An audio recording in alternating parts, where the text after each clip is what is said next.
जय जय रघुवीर समर्थ. सार्थ श्री दासबोध.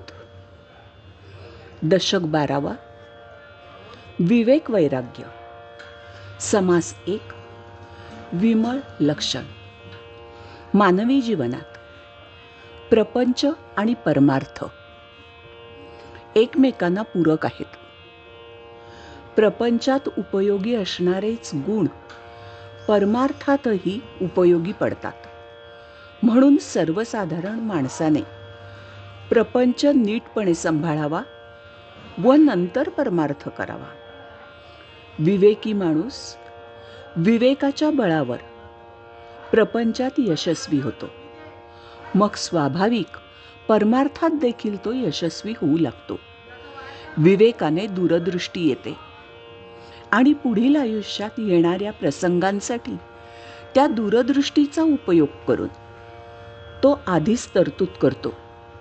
विवेकी माणसाने त्याच्यातील अवगुण सोडून दिले पाहिजेत व सर्व सद्गुण घ्यायला हवेत. माणसाने प्रपंच सावधपणे करावा आणि परमार्थाची सुद्धा प्रचिती घ्यावी. माणसाने प्रपंच सोडून परमार्थ तसेच परमार्थ सोडून देणे हे सुद्धा योग्य नाही. प्रपंच आणि परमार्थ एकाच वेळी योग्य मार्गाने म्हणजे विवेकाने चालवणे याने माणसाचे जीवन आनंदमयी होते. प्रपंच सोडून परमार्थ केला तरी दुःख होईल, खायला अन्न मिळणार नाही. मग माणूस परमार्थ कसा साधणार? म्हणून प्रपंच व परमार्थ दोन्ही बरोबर चालवायला हवेत. फक्त प्रपंच चालवला तरी जीवन दुःखी होईल. म्हणून भक्ती करता करता प्रपंच चालवणे ही योग्य असते. प्रपंच व परमार्थ दोहोतही सावधानता असायलाच हवी. साधे कीटक मुंगी सुद्धा सभोवतालची परिस्थिती बघून पाऊल उचलतात. मग माणसाने सुद्धा सभोवतालच्या परिस्थितीचा विचार करूनच कसे वागावे हे ठरवले पाहिजे. तर माणसाला समाधान मिळेल आणि ते टिकेल. प्रपंच आणि परमार्थ सुखी करण्यासाठी प्रत्येकाची योग्यता ओळखून विवेकी माणूस सर्वांना जवळ करतो. हा त्याचा अलौकिक गुण आहे. ज्या माणसाला जेवढे महत्त्व किंवा मोठेपण द्यायचे तेवढे त्यास विवेकी माणूस त्याच्या चातुर्याने देतो. असा ह्या समासाचा सारांश आहे असं मला म्हणायचंय. आता समास प्रत्यक्ष ऐकूया. हा दशक 12वा विवेक वैराग्य याच्यातील पहिला समास विमळ लक्षण असा आहे. ऐकूया समास. श्रीराम. आधी प्रपंच करावा नेटका, मग घ्यावे परमार्थ विवेका. येथे आळस करू नका, विवेकी हो. प्रपंच सांडून परमार्थ कराल, तेणे तुम्ही कष्टी व्हाल. प्रपंच परमार्थ चालवाल, तरी तुम्ही विवेकी. प्रपंच सांडून परमार्थ केला तरी अन्न मिळेना खायला. मग तया करंट्याला परमार्थ कायचा. परमार्थ सांडून प्रपंच करीसी, तरी तू येम यातना भोगीसी. अंती परम कष्टी होसी, येम यातना भोगिता. हेच तर मी सुरुवातीला सांगितलंय की प्रपंच आणि परमार्थ समांतर केले पाहिजेत. फक्त प्रपंच करीन आणि मी सुखी होईन असं होत नाही. प्रपंच करता करता परमार्थ जर केला तर नक्कीच माणसाचं प्रपंच सुखी होईल. तेच तर रामदासांनी सांगितलेलं आहे ना. परत एकदा ऐका. परमार्थ सांडून प्रपंच करीसी, तरी तू येम यातना भोगीसी. अंती परम कष्ट होसी, येम यातना भोगिता.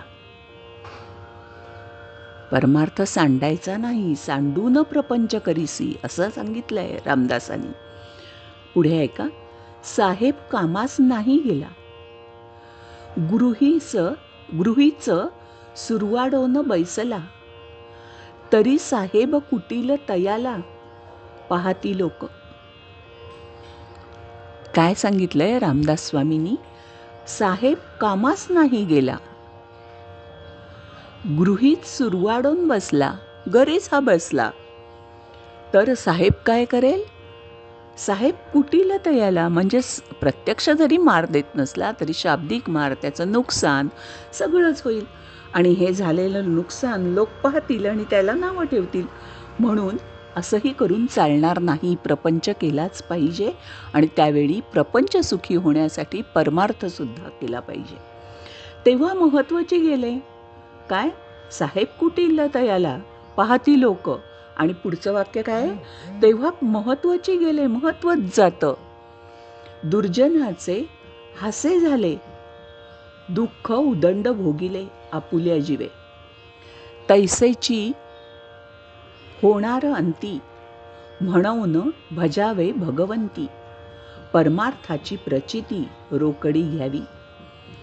काय? जर प्रपंच आणि परमार्थ समांतर केले तर परमार्थाची तुम्ही प्रचिती घेऊ शकता.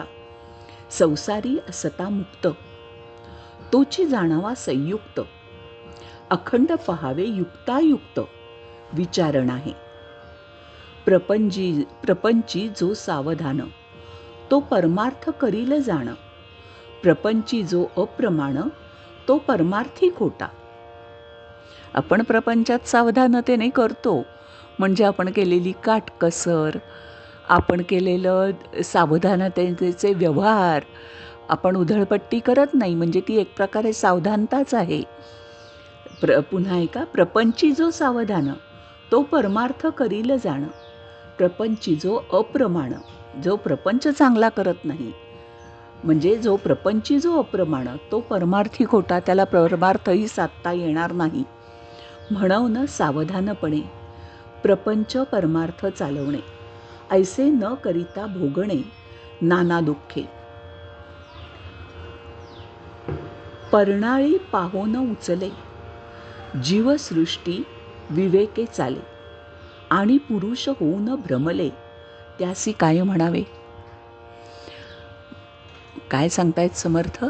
की साधे कीटक मुंगी सुद्धा मगाशी सांगितलं त्याप्रमाणे की जर काही त्यांना अडथळा दिसला समोर, पुढे जातायत, अडथळा दिसला तर मार्ग बदलतात, परिस्थिती पाहून पुढेचं पाऊल टाकतात. तसं माणसाने करायलाच हवं.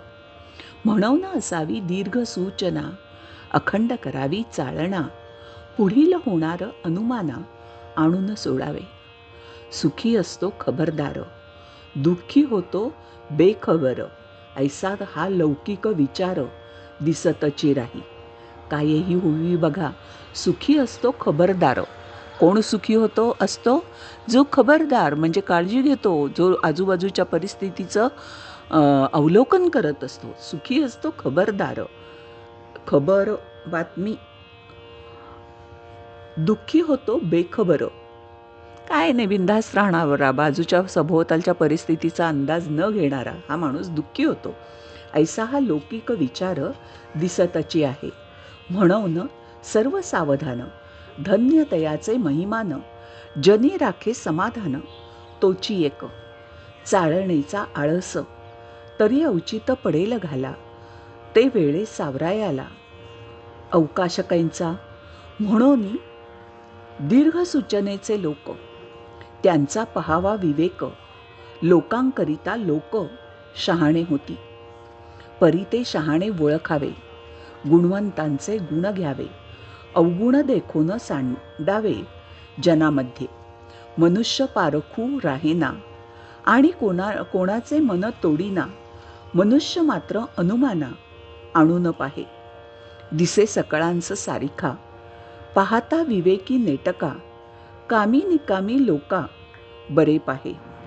जाणून पाहिजेत सर्व, हेची तयाचे अपूर्व, ज्याचे त्यापरी गौरव राखो जाणे. इति श्री दासबोधे गुरुशिष्य संवादे विमळ लक्षण नाम. समास पहिला. श्रीराम